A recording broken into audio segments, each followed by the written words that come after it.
In just 2 days, New York State will have a new lieutenant governor. Congressman Antonio Delgado will be sworn in, taking over the role from Brian Benjamin, who resigned. News Channel 34's Jamie DeLine gives us a timeline on when Delgado will officially take office and what his congressional seat will now look like under the new redistricting map. Before Antonio Delgado becomes lieutenant governor, he first has to resign from Congress. After that, Governor Kathy Hochul will issue a proclamation for a special election, which will be held in August on the same day as the congressional primary. The special election is open to all registered voters, regardless of party, who are currently in the 19th district as it stands today. So far, a handful of congressional candidates have announced their run for New York's new 19th district. That district looks very different following last week's release of the new congressional redistricting map. It's just including so many different communities and so many different counties that, yeah, it's a completely different district.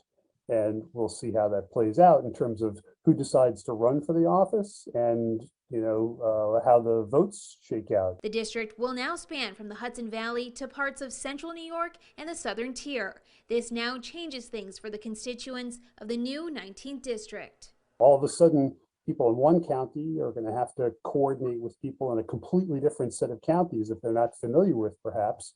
If they want to get their voices heard in Washington. When it comes to which way the new district will lean politically, Stephen Romolewski says that's anyone's guess. District 19, for example, it's pretty hard to say because, if you look at the current District 19, Biden won that slightly in 2020. And the new District 19 includes part of the current District 19, but also part of the current District 22 and also 23. He says those districts voted for Trump in 2020. Reporting in Albany, I'm Jamie DeLine.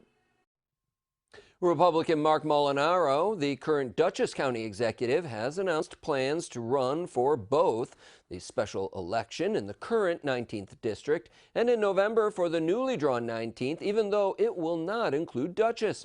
Democrat Pat Ryan, the Ulster County executive, plans to run in the 19th special election and then switch in the fall to run for the new 18th, which will then include Ulster.